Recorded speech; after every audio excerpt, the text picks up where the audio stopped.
Hi, everybody. Matt Mariglia here to help you use something called Google Appointment Slots. If you want to set up times for your students to meet with you in, I guess, a myriad of ways, let me show you how to create those in an app you already have called Google Calendar.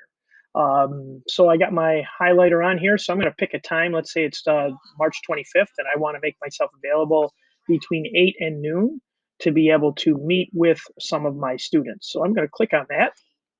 It's going to open up a calendar box. I'm going to call this Meet with Mr. M. Mr. M is me. And you'll see that these are normally across the top, and they're kind of hiding here in Google Calendar. This is the one we want, something called appointment slot. So I'm going to click on that.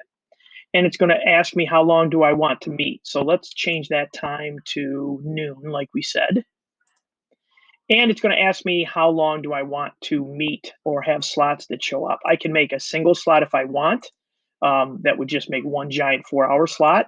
Or I want to have slots with duration. So this is an important part of this. If I want to meet with students 20 minutes each, I want to have a 5 to 10 minute window where I can close off from one student and then go and meet with another. So my suggestion to you is always to manipulate this by about 5 or 10 minutes. So if my meeting times are 20 minutes, maybe I make the slot 10 minutes more. So I'm going to pretend I want to meet with students for 20 minutes, but I'm going to make the slots 30 minutes.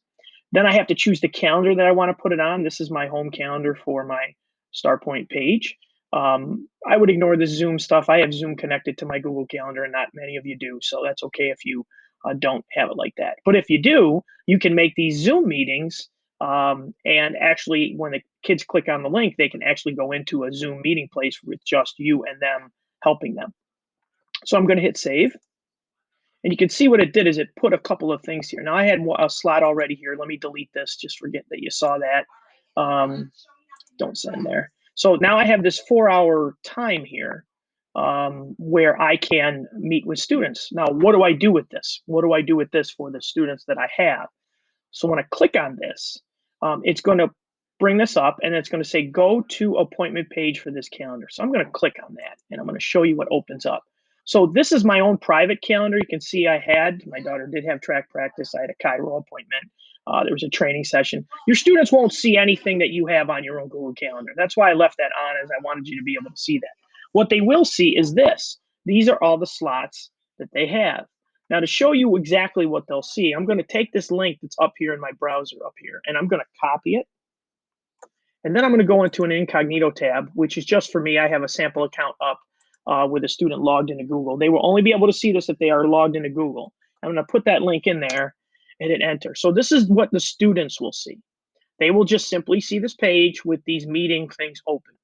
So let's say a student were to get this link, and you can send them this link using Google Classroom. You can send them this link in a Google Hangout Meet. You can send them this link via their emails, which are turned on if you're a StarPoint person listening right now. I can click on one of these. So let's say I'm the student, I'm the test student, and I want to meet with Mr. M at 9 a.m. and this is open. I'm going to click on this. It's going to ask me what? It's going to say when, who is the student test, where. That is something that the student might have a specific, suggestion. They might say, I want to meet with you via email. They might say on a Google Hangout. They might choose what it is you want. They want to meet you on. You probably want to give them directions so these don't go all over the place. And they might put in the description, I need help with my math. So I'm going to hit save. So that student now is booked that appointment with you. It's taken it off that list for the student. And now what it's done is going to put it in your calendar. And you'll see in a moment when I X out of this, and there it is. It popped up. So there is the meeting. So now I've looked at this, and this is what's great about the meeting is that it's already put together a Hangouts Meet link that I can use to meet with that kid automatically. There's nothing I have to create. So now when it comes that time at 9 o'clock, I'm simply going to click on that. The student has that calendar list as well, and they can click on that and meet with you. So that's one way to do it. Now, I'm trying to be as simple as I can and not give you too many details on this. If there's any questions that you have, please put them in the tech help doc and I can help you. But this is a quick way to be able to organize your calendar for help with Google appointment slots. Also in the tech help dot are two other places that I should mention right now. You can book.me, which is not completely free, but it does work in a very similar way. It actually works in a better way, gives you a lot more things that you can use. And another one called Calendly, which is awesome tool. Thanks to Kelly Sansone for showing me this. I've been looking at this. Again, this is not necessarily going to be free a site. If you want all the features, you're going to have to pay. But there's some ideas on how to meet with students, namely using Google appointment slots in Google Calendar.